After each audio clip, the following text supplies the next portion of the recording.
A badge of honor. Police officers and first responders wear badges to let their communities know they are here to protect and serve. But that's not how it feels today, and the stress of the job is taking its toll, taking lives through suicide and post-traumatic stress injury. A Badge of Honor podcast features the cast of the same name, Sam Horwitz and John Salerno. Sam, John, and the team offer the first responders workshops through their critical incident stress management teams and mental health liaisons to offer state-certified T-COLE credit programs that save lives. It's time to smash through the stigma. It's time to heal from your injury, and it's time to back our blue. Welcome to A Badge of Honor podcast. Here are your hosts, Sam Horwitz and John Salerno. Hey, welcome to A Badge of Honor with John and Sam. We are powered by the OBBM network.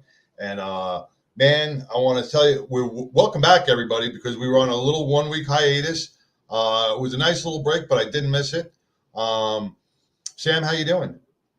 Things are good. You know, I think it's appropriate for a big shout out from the storms that we had come through here to 3 major police events, 2 in a matter of a couple of days that, to all of our first responders that are out there. It is now summer in Texas, and that means searing heat. So we are, we're thinking about you when you're out on these calls. Unfortunately, they've been SWAT calls, and then the other one still putting together bits and pieces. But just be safe out there, and we need to really take care of our each other in our communities and look out for each other. Oh yeah, I got to tell you. To all our first responders, you probably, unless you have kids, you'll probably never do this. But this weekend, I had the pleasure of going to the movies with my grandkids, right? And we went to go see the new Inside Out 2. Okay.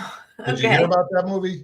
I mean, I know the premise of it, but is there some earth shattering or are we seeing this movie? The movie's great for kids, and I think it's spectacular for any adult who is battling. Oh, wow. And okay.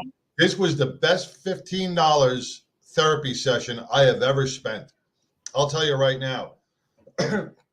They did such an amazing job with the emotion aspect of, between anxiety and sadness and happiness and joy. And they brought it all together.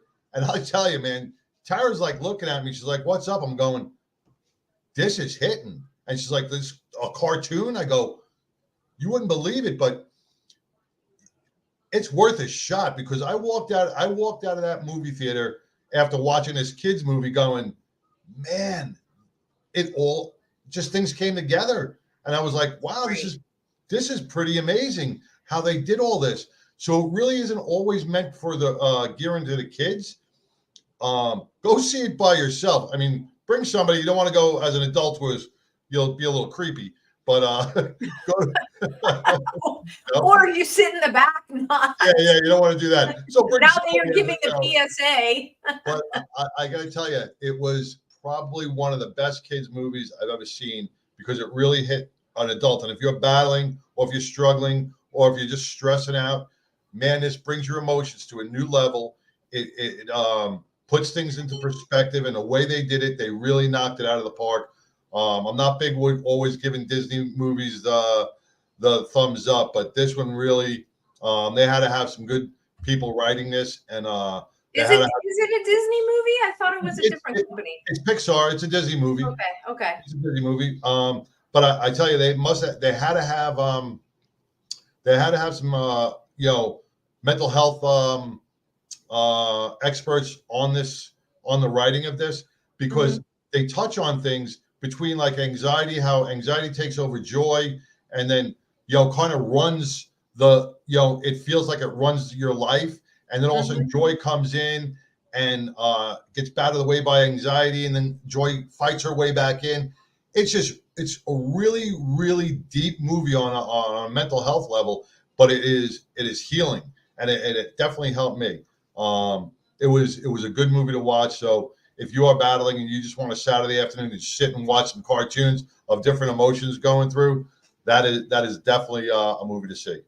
Well, that's great. And this was the second one. So the first one probably lays a good Good good foundation. premise. Yep.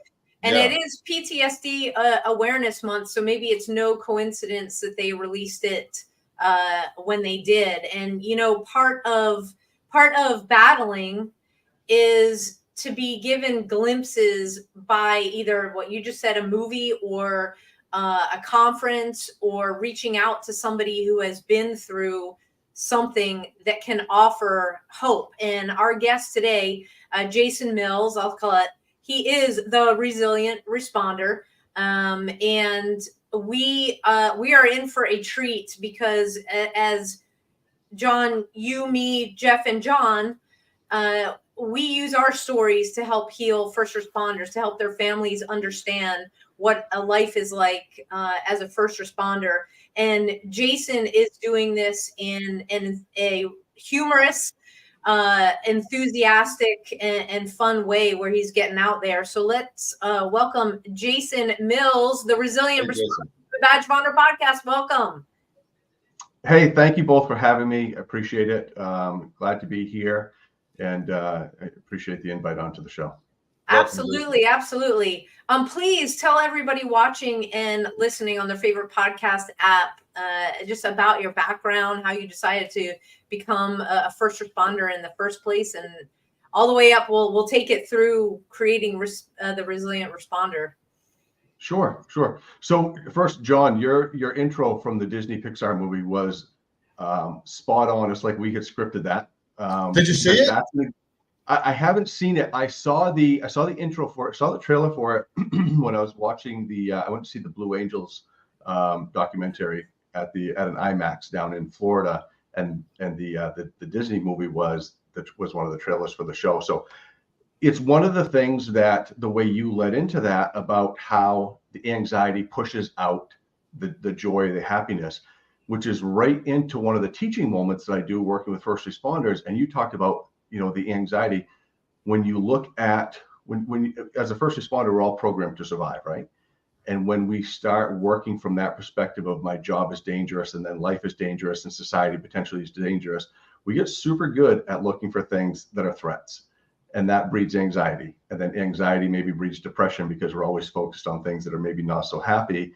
And I talk about having to be very intentional that all of those good things are still out there. The joy, the happiness, the adventure, the excitement, the love. We just overlook them. We look right past them because we're too preoccupied on the things that are a risk to us. So that was a great lead in for that. I appreciate that, even if it was maybe unscripted. So yeah, it was. But go see the movie because you just said it too. It pushes, like the anxiety pushes joy to the back of the brain, and it's got to fight its way back up to take over from the anxiety, and how it puts things in different places in the brain. It was a wonderful movie, man. Go check it out. Though. We have to be intentional with bringing that positivity back as first responders. So right off the bat, everybody watching and listening, you can tell that Jason knows what he's talking about and he's been through some stuff. And so I think what we're going to do is rather than Jason interrupt our story, because I'm just looking, let's get our first commercial in. We'll be right back, folks, and we're going to hear Jason's background. Stay tuned. Perfect. Move freely, America, without medical restrictions or penalty. Without medical freedom legislation in place, our rights and freedoms are one vote away from being dissolved. Move freely, America, with one voice, without fear of retribution, achieving a common goal, medical freedom. We the people make our voices heard by connecting with state legislators and engaging a constitutionally compliant medical Bill of Rights for all citizens. Individually, change is improbable, but as an aggregate, attainable. It's time to act with one voice. My voice. And my voice. And my voice. And my voice. To protect our freedom, creating one voice that cannot be ignored. This requires your voice, too.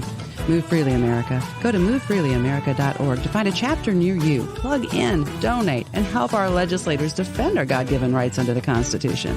Move Freely America. My voice. And my voice. And together with your voice, we're one voice that cannot be ignored. Donate today. MoveFreelyAmerica.org. Hey, welcome back to a Badge of Honor podcast with John and Sam and our guest Jason Mills with the resilient responder. And the big word right in there is resilient. You know, if we lose our, you know, we have to build up our resiliency to almost anything in what we do on a daily basis. And Jason has found the way to really bring a lot of different perspective into it, not only through his workshops and his knowledge, but kind of not like a sit down therapy session, but a feel good session. So welcome back, Jason. How you doing? Great. I'm great. It's good to be back on. Now I hear you're coming to Dallas. Is that me and Sam got excited about it. I am. I got invited to Dallas in the hottest month of the year, which is super exciting. But actually, I have a great opportunity. I'm coming down there, and I'm speaking at the International Association of Fire Chiefs International Conference down there, and I'm presenting a topic that is it's called fleet maintenance, a fleet maintenance approach to health and wellness in the fire service. And it kind of makes some comparative analogies between how we take care of our apparatus and how we take care of our equipment, our personnel. And so there's some fun stuff that's in there. I try to put everything that I do. I try to add a little bit of humor into everything, because if we don't laugh at least occasionally, then we'll probably cry quite a bit. So there's some good information in there. Some studies, some evaluation of some studies that have been done, return on investment stuff, why this is a good financially sound decision for departments to be implementing these policies, but also that, you know, we need to be looking at the entire person when we build a program.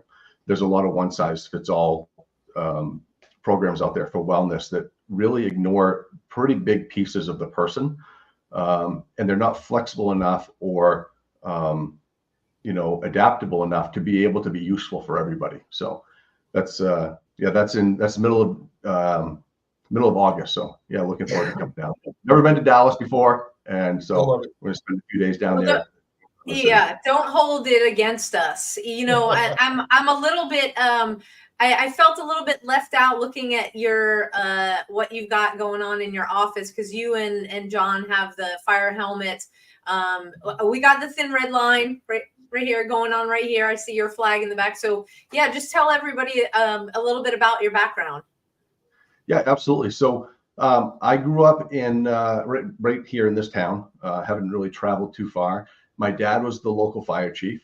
He was fire chief for about 30 years when I was growing up. I started into fire and EMS very, very early, as a junior at probably 13 years old, kicking around the fire station. Went to college, thought that I was going to be a football star. Turned out I wasn't very fast. So that didn't pan out quite the way I thought it was going to. And ended up kind of pivoting, went to KVCC, which is one of the local tech colleges, to be a paramedic. My brother-in-law at the time was a firefighter paramedic for the city of Augusta. And I already had a family at that point. I'm the youngest of four.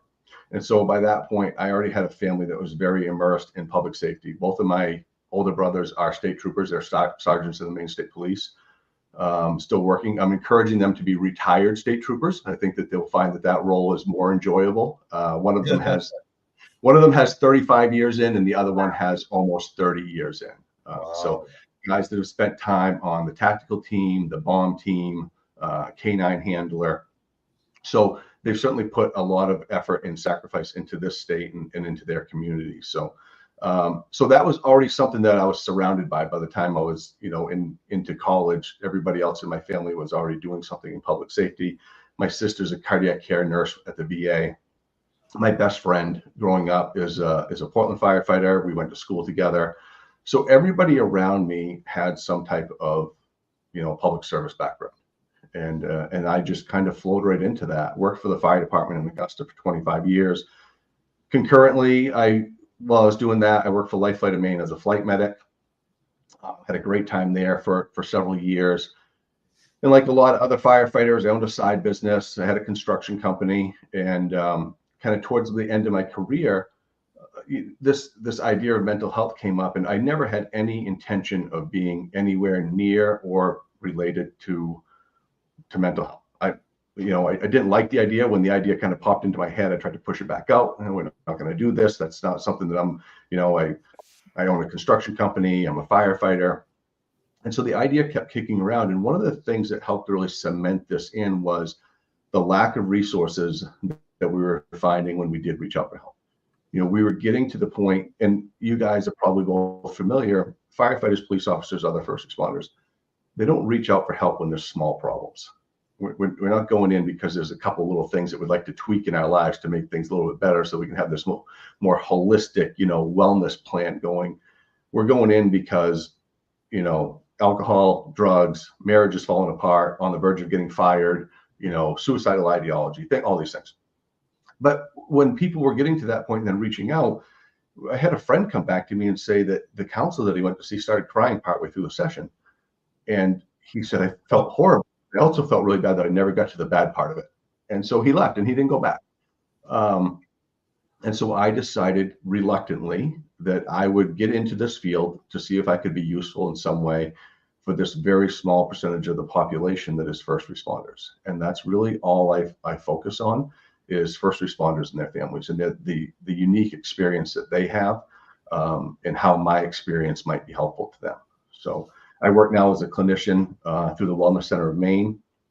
And then, so that's where I do all my clinical work through. And then on the side, or the other side of it, is my resilient responder business, which does consulting and speaking and training for fire departments and pretty much anybody that will listen to me. Jason, let me ask you a question. Since you have so much, not only your educational background, but your hands-on experience through your family. I mean, you have close to, let's see, 60 years just in law enforcement, and another 35, and plus yourself in firefighting and critical care nurse. So that's a huge hands-on experience just within your family. As a professional, me and Sam always discuss this between firefighters and cops. Firefighters, their programs, they get to sit around the kitchen table a little bit. They get to knock off some of that stress every once in a while. Not deeply, but they get let loose a little bit. The cops, on the other hand, don't, because they're running from call to call, and they usually never get together. Do you see that as a family dynamic? I mean, Thanksgiving dinner, you got 60 years of law enforcement, you got another 60 years of firefighting. How does that work out? Do you see a difference in the way we are? You said it's not a one size fits all. Do you see a difference between the police and the fire on the mental health issue? I would say yes, to some extent. And I would say that is largely based in what still remains for stigma out there. One of the things that is highly concerning for police officers is that, part of their job requires them to carry a firearm all the time. And I think that there's a misperception out there that if you start engaging into the mental health system, that's going to be put at risk, that your ability to carry a firearm, that your ability to continue to work is going to be jeopardized. And I think that firefighters, to some extent, don't have that type of thought process, that if they engage in the mental health services, that they're going to end up in a difficult spot and not be able to potentially provide for their family because they can't go to work. There is a difference also in the built-in, I would say, peer support systems for the fire service.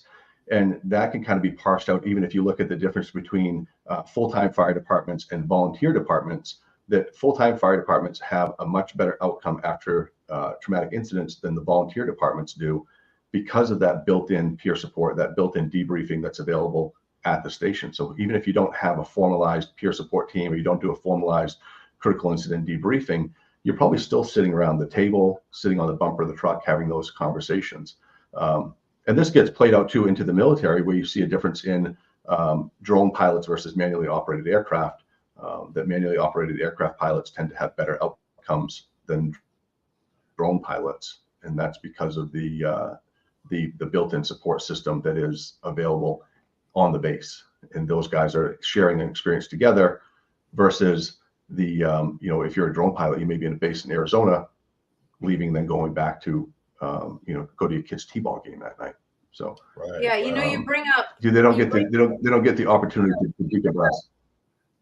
Yeah, you bring up two things. Sorry didn't mean to step on top of you.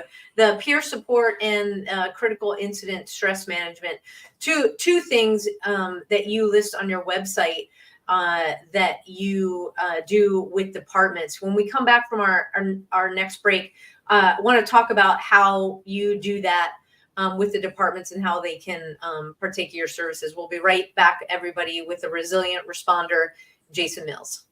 Interested in starting a podcast or TV show? Worried about what you'll say and how to keep it engaging? Think you'd like to be a guest on podcast, radio, or TV shows? Hi, I'm Susan Hamilton, owner and founder of OBBM Network, and I would like to invite you to an OBBM media training to get the tools you need for a relaxed and polished performance you'll be proud to share. Our specialized training techniques include role play, voice training, and everything you need to deliver a confident, clear, and engaging interaction. Go to offbeatbusiness.com. Go to the calendar and register for a training that's convenient for you. Dates available now, 214-714-0495. Hey, welcome back to a Badge of Honor podcast with John and Sam, with our special guest, Jason Mills, the resilient responder. Before we took our last break, we were discussing the differences in the critical incidents and the peer support programs between not only the police department and the fire department, but you brought up a good topic, the volunteer departments. When we say trauma has no value, the volunteer departments are always put on the back burner sometimes because they don't have the funding, they don't have the manpower to do all this stuff, but they actually see the same exact stuff paid departments do and the bigger departments do. So it doesn't matter if you're in a volley or small department, big department, busy, slow, it doesn't matter. These small little conversations that you have on the front of the truck are meaningful because they're releasing that pressure. They're releasing that stuff. And when we talk, like Sam, you said you wanted to bring up the critical incident versus the peer supports. This is a good point in it. That even just letting out that little bit of and venting that little bit of anxiety or stress really empties your bucket a little bit each time, and you don't get that overflowing feeling. Yeah, exactly. We're doing a lot of work, and the people that I work for, the Wellness Center of Maine, Healing Partners, which is our the psychiatry side of that group, is doing a phenomenal job with peer support, building peer support programs in our areas. And what we're trying to do is we're really trying to hand over the critical incident debriefings and the peer support back to the peers, because those are the people that are going to be related to the best if you have a critical incident. So we're getting involved in departments. We're trying to be proactive about training. We're also trying to be proactive about reaching out and doing education with families. One of the things we know is that, when you go home, things are either going to get better or get worse. They're probably not going to be, they're probably not going to stay the same. So your family and your support system there is going to tip things one direction or the other. We know that for anybody exposed to a critical incident or a traumatic incident, so say if any of the three of us today were to experience a traumatic incident, the best predictor of how we do and what our outcome is our sense of social support. And that's your family. Your family is your closest set of social support. And so if there's a distance there, or the family doesn't understand the experiences that you're having, that can raise some real issues. We try to do some education. Anytime there's a critical incident, we send some paperwork home and some information home for the family, because they don't need necessarily the details. We don't need to traumatize them as well, but we do need them to know that that their loved one has just been through something that's pretty tough, and that may take a few days, few weeks to recover from, and also the things that they can look for in ways that they can help them. We talk about going back to the volunteer versus career side of things. If you're in a career department, you get a little bit of time to decompress from whatever incident you had before you end up going back home to your family. And so you get to process a little bit. If you don't have that, you're going right back and you're still carrying all of that chemical load from that exposure. And I make a simple analogy, and I don't know if it's 1,000% accurate or not, but if you were to take and drink several shots of alcohol, right? predictably you would act different because you've been affected by a chemical. Mhm. Well, when you're exposed to massive amounts of trauma, you're being affected by the cortisol levels in your body. And a lot of the effects of that are the similar. Acutely high levels of stress and high levels of cortisol can decrease functional intelligence by 14%. And if you think about trying to have a tough conversation with a family member, I don't have 14% to be able to sacrifice and still have a good outcome. And so when we're going home after these events and we're still trying to navigate life with our spouses and our children, but our tolerance for stress is already weakened. Our intellect is being damaged because we're more emotionally reactive, and we know that once we switch into an emotionally reactive state, we're not intellectually as available. So we try to provide this education for the first responders and for their families, and not for anybody to have an excuse for bad behavior, but more as an awareness, and so that we can give people a little bit of grace after some of these, and that we're looking to try to help the situation, and we're not adding on top of it with whatever may be going on at home. Sure. Yeah, the understanding with the overflow of emotion and trauma into the families is something that I still think is a big piece that's left out. Because, of course, number one, when somebody's in crisis, we're triaging the person, right? To help them understand, the first responders understand what's going on inside their bodies, why things are happening the way they're happening. And like you said at the beginning of the show, we're not the best, we don't say anything when it's the little things. And I think where things have shifted, and certainly what you do, Jason, is bringing to light, hey, let's get out in front of this. Let's have your wellness plan so that the little things never become the big things. And the family aspect has to be kind of in that circle. Yeah, absolutely. That all has to be included. Your social group has to be part of that. It's a huge area of a wellness or a resiliency plan. A couple of the things that I try to do when I have the opportunity is to provide the education that most of the things that are happening from a mental health perspective are either because of a physical or chemical change. That's it. Like it's not, I don't want to say it's rocket science, but it really can be kind of boiled down to those couple of things. And it's easy to explain this through science about how the trauma exposure changes our brains, how it changes our perspective, with the chemical change that it has on us, and how when we change the chemical makeup of our bodies, how it changes the mood and the behaviors and a bunch of other physiological things. But then the other part is most first responders don't get into, being a police officer, being a firefighter, and say, I can't wait till I can go in and talk to a counselor. I can't wait for my first counseling appointment. Nobody's come through the door yet. I do try to encourage people, if you're getting into this line of work, you should probably screen somebody at least. It's kind of like having an attorney on retainer. You don't want to be trying to find a counselor when things actually have gone really badly. If you could build a little bit of a rapport with somebody before that would be helpful. That's a lot of what we try to do with our peer support stuff. We're doing ride-alongs with police departments and fire departments so that the crews in there recognize our faces. So if something happens, we're not a stranger that's coming in to talk to them.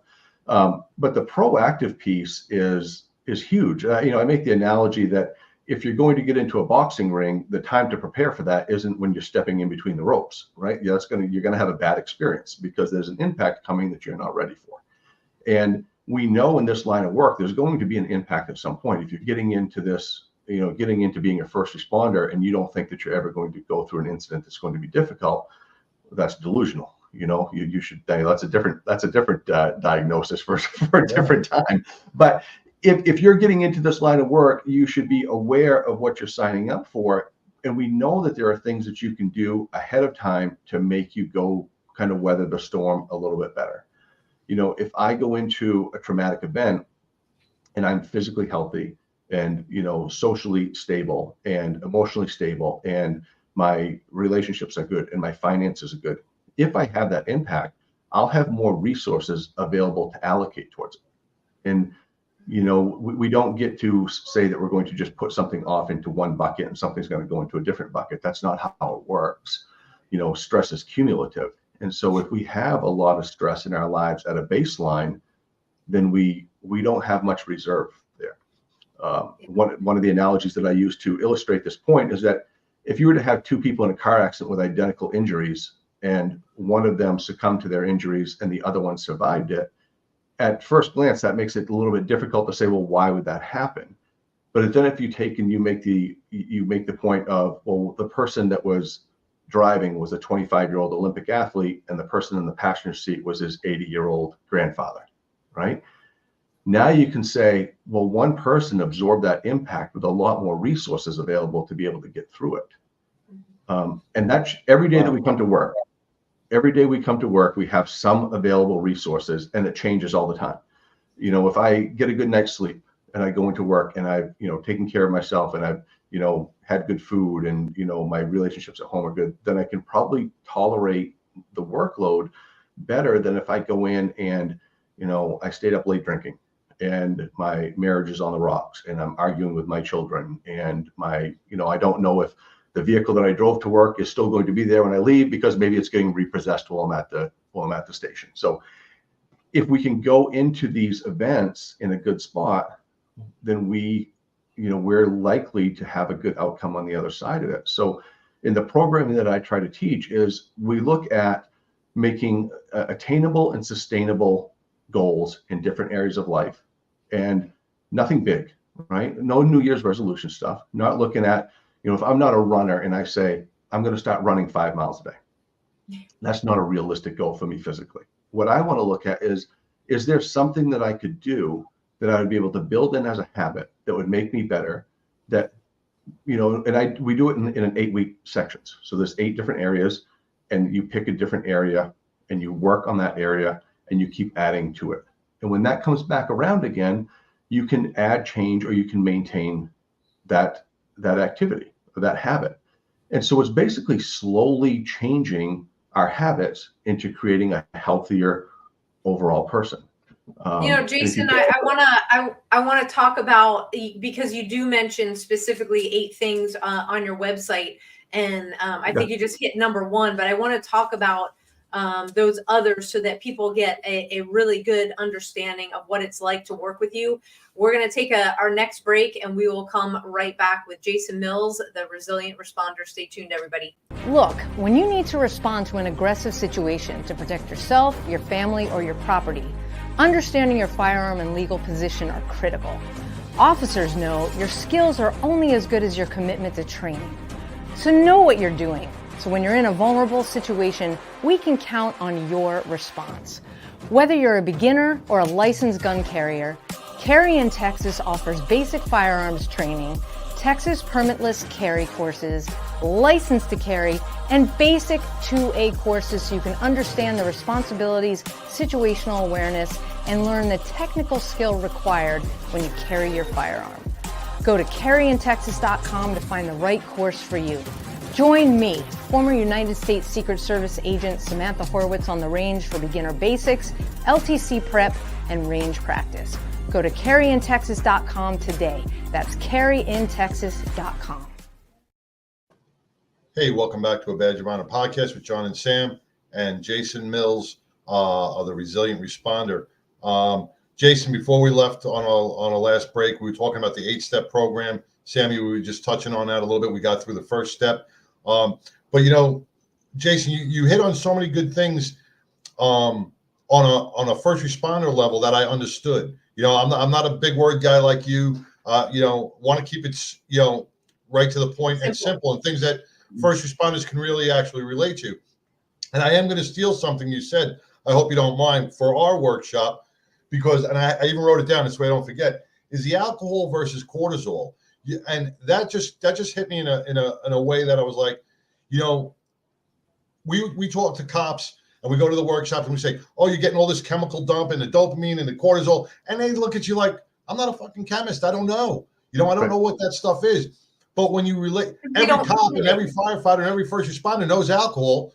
So if you can relate the alcohol to the same results as your chemical dump, man, they may put it together. So if you don't mind, I'm going to use that in our next workshop because I love it. I love the relationship with it. And it brings it sits a little better. Yeah, John, absolutely. Feel free, and do this before you do that workshop. Google the the effects of alcohol, right? The physiological. Oh, I know the effects of alcohol. I don't have to Google those. Yeah, and The effects of cortisol, then yeah. that's a chemical that we figured out. Yeah. And then do the same thing. Google the effects of cortisol and do a side-by-side comparison and see how many of them you would have to cross off the list to make the list identical. There's not many. There's a lot of things in there that you could draw a correlation. And even if it's just for the sake of illustrating the point of the chemical effects. And here's another point to it. Through both of your careers, maybe you've experienced this, you go to a call that is, initially it sounds like it's something significant, right? For firefighters, I would usually use the example of like smoke in a building. And working fire, right? And you get there, you get there, but it's not a working fire. It's a flooded oil burner, or it's a, toaster oven. It was a grill in the backyard, and somebody drove by with a cell phone and saw it. And so it comes in as a working structure fire. You get there and it's nothing, right? And when you go back to the station or you go home at the end of the shift and somebody asks you, well, how was your shift, or how was the call? You say, it was boring, regular shift, because nothing came of the event. However, for the entirety of your response to that event, your body was getting ready for a fight. And so you're dumping these chemicals into the circulatory system, and your body's doing everything that it's programmed to from a survival standpoint. However, you never get to have the fight. You never get to have that fight to burn it off. And so it just sits. And there it is, waiting to be processed. But the entire, the fight that you would have had if you had to put on your air pack, and it's going to chew through some of that stuff. The same thing, as a physical fight would.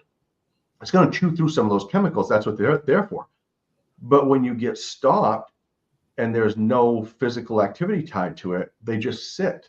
Right. And so now you just have to wait. And it's similar to, once the alcohol's in the system, there's not a lot you can do to make it get out faster. And so now you're being poisoned by it, or you're being affected by it for whatever period of time. Great point. Yeah. Great point. And these are the kind of things, part of the what you talk about when you speak, from your website. For everybody that's listening on your favorite podcast app, you can connect with Jason at theresilientresponder.com. And so take us through some of the other things that if a first responder wanted to reach out to you and sign up, you said it's 8 weeks, what that would look like. Sure. So the 8 different areas are physical, spiritual, emotional, environmental, social, intellectual, financial, and occupational. And so it basically just takes a look at all of those areas. And so this can be done as part of a classroom. I've taught this class to departments up here, and we go through it. We do it as a group project going through.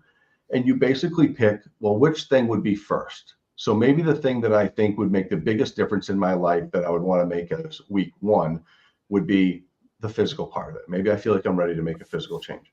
And so if you're working in a department that has, say it's a 2-story fire station, right? Maybe you just make a commitment that you're not going to take the elevator anymore.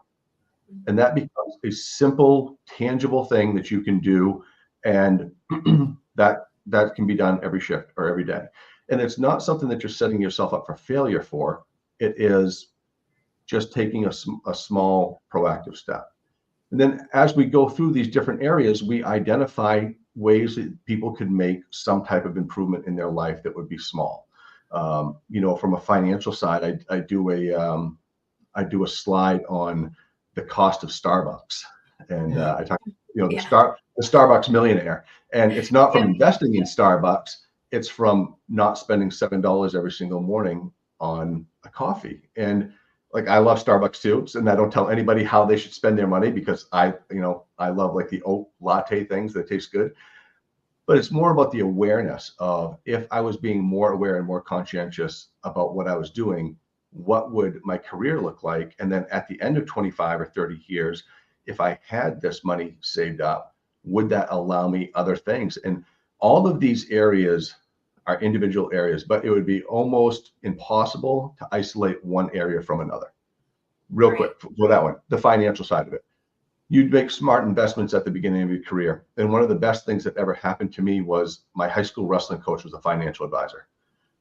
So when I got a job at 21 years old, he asked me what I was going to do with my money. And, I said, probably waste it. And he said, well, what if you didn't waste all of it? And didn't. So it was, that was a piece of luck that I've had that otherwise I would have never looked into that on my own at 21 years old. Just wouldn't. It was nowhere on the radar. But if you take that piece of that financial piece, and then 30 years later, you're thinking about maybe leaving, you now have a lot more occupational options available to you because you're not requiring yourself maybe to have to make $100,000 a year. Maybe you've made some smart investments and you've set yourself up well so that you can do something that really looks like an enjoyable, rewarding career that you want to pursue. All the other things, if you were to put in, say, you want to be more socially active, and so you're going to join maybe a hiking group, right? It's pretty difficult to say that that's not going to have a real impact on your physical health. It's going to have an impact on your emotional health. I mean, we know that regular exercise is oftentimes more effective at reducing depression symptoms than medications, and has a hell of a lot better side effects to it. So these areas are all interconnected, but the important part is that it's all self-driven. It's what's important to the person. We get a lot of times into these prefabbed programs for firefighters and first responders that tell us this is what you have to do, and then this is what you have to do. But largely, they only hit a couple of these areas. They usually talk about fitness, and then they talk about mental health. And you can look fantastic and still be a mess inside. It's about finding some balance, right? If you're super focused in one area, there's probably some other area that has been sacrificed for it. So what we're trying to do is find balance and find something that supports the whole person, and so that they can have this long career and retire in a good spot. Yeah, that is super important. I have a key question for you. We're going to take our last break. When we come back, John, I'm going to ask that key question straight off. Okay. Okay. All right. Perfect. We'll be right back, everybody. To the Health Engineer Show. I'm Clint Ducoy, the Health Engineer, right here on the Offbeat. Hi, I'm Larry Cortez. Hi, my name is Susan Hamilton, and you're watching Offbeat.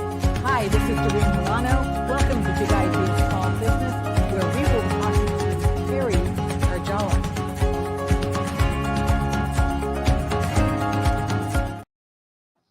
Hey, welcome back to a Band You're On a podcast with John and Sam. Sam, you're already making me laugh. And our guest, Jason Mills. Go ahead, Sam, you got it. This way. Because I don't want to forget, like you were saying, you were going to write this down, and it's been on my mind this whole thing. I was like, shoot, I forgot to ask it again before we took the break. But as Jason, you're working with people, you're a clinician, okay? Mm-hmm. You realize that, your path change, you needed to get into this to fill a huge void in assisting the first responders. And so in your practice, everybody, it seems, because you've got sheriff's deputies or state troopers, you've got other firefighters, EMS, and other healthcare practitioners in your family. You're in the main area. So there's got to be a lot of crossover.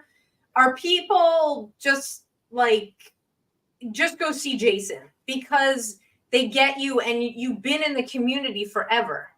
So it's like you've got this built-in trust factor already. I would say yes and no. So to some extent, there are people that I know so well that I spent my career working with, that relationship may be a little too close to be using as somebody that's going to be in a counselor role.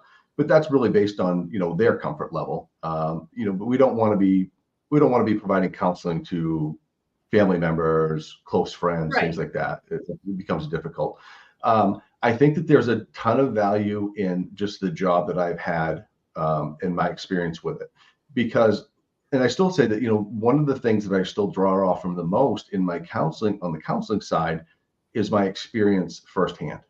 And, one of the things that people have said is that, well, when I come to talk to you, I don't have to spend 2 or 3, 4 weeks trying to explain trying to explain to you what it is that I do for work. And some of that's even a language thing. You know, there's certain slang that gets used that from the outside you might have a little bit of a hard time picking up on. And so that's a real benefit there, is that people don't feel like they have to make me understand what they do for work. Which is part of the reason you guys may or may not be familiar that on October 25th of last year, there was a mass shooting in Lewiston, Maine, which is not far from here. And we've started working closely with the Lewiston Police Department. And one of the things that we're doing, you know, people ask me what I'm doing when I go down there to do ride time.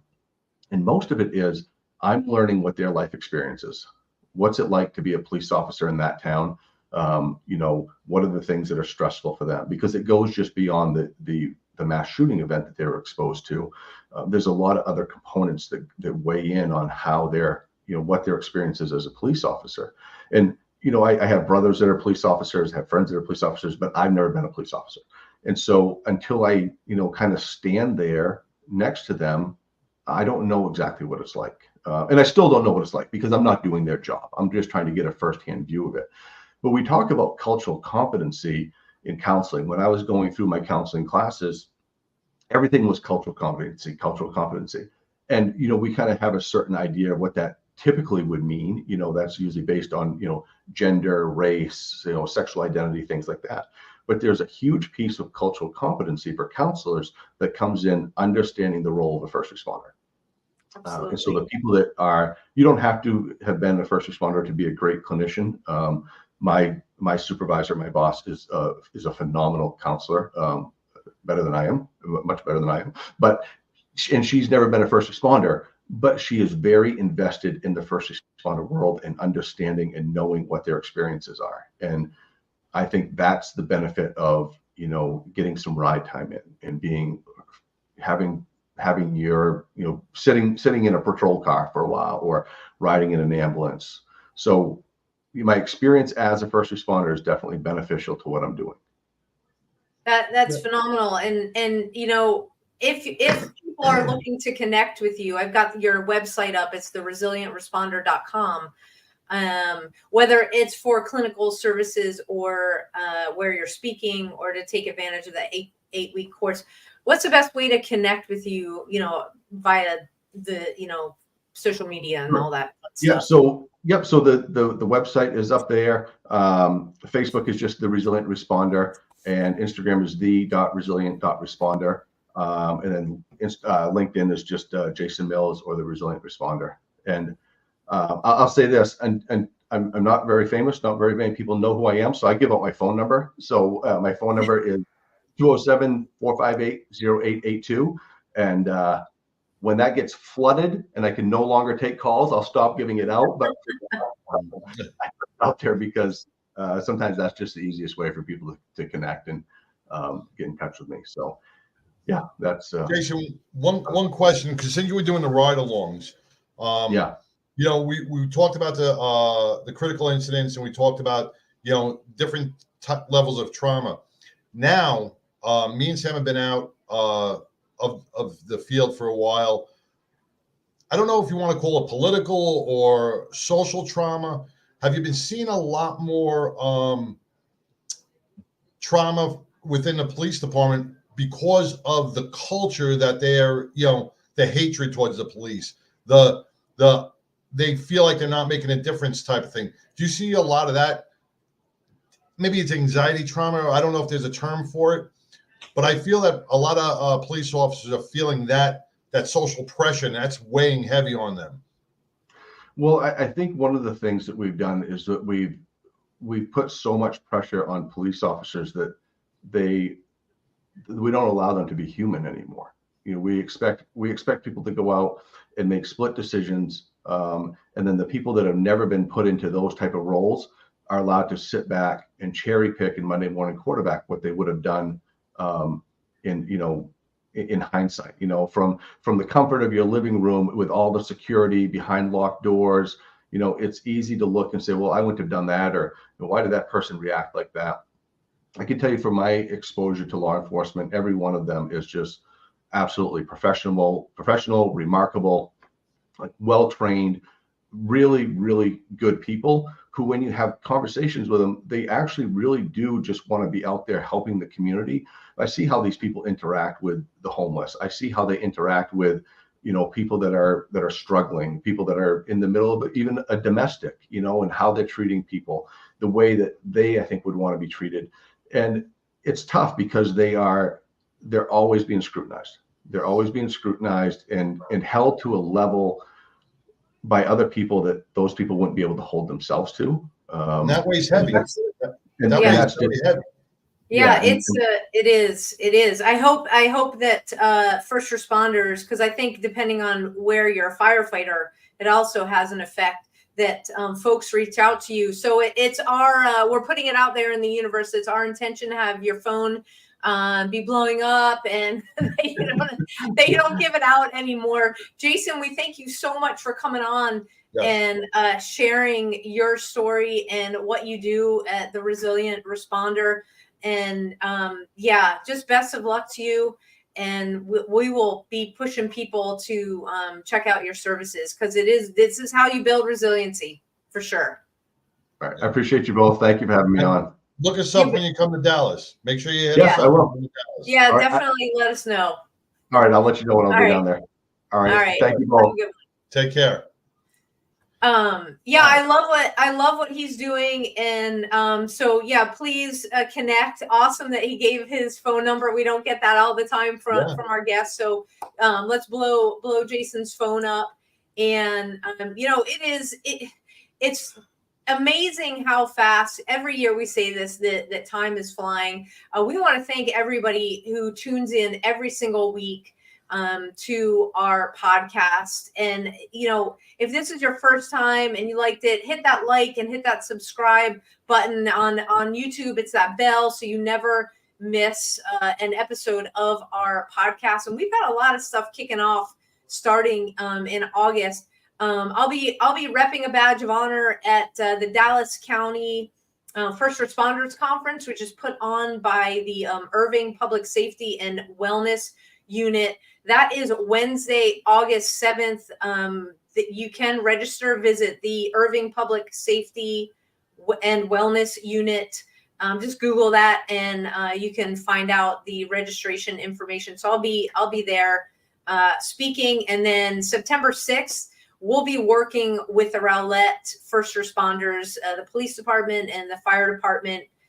And so be on the lookout for that registration. September 20th, we are doing a joint workshop. We talked about with Jason the importance of that hiking group. Not only are you getting out in nature, but you're getting fit. So we are combining forces with two incredible partners. Our Watch does equine therapy and Heroes on the Water. So we'll be out in nature. That will be September 20th. So we'll be over this heat and we'll be out on the water and working with horses, in addition to working with John Edmondson, who will be doing our Hope Circle that we do. It is absolutely amazing. So there will be a registration link for that. And because we're working with horses and we'll be in kayaks, it'll be a limited number of first responders. So we'll be talking more about that and offering up the spots for that soon. To all of our first responders out there, thank you for what you do. We are praying for you daily. Thank you for keeping our communities right here very safe. For all of our veterans, thank you for just hanging in there for whatever battle you fought in to allow us the freedom to do a show like this every single week. Freedom is not free. Y'all paved the way for it. So we say thank you to all of our active duty personnel spread out across the globe, keeping our shores safe. Thank you. We are praying for you and your families every single day as well. John, take us home. Man, I'm just going to reiterate what Jason said.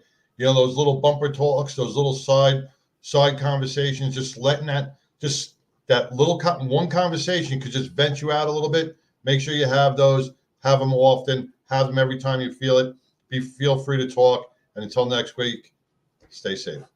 We'll see you next week, everybody. Take care.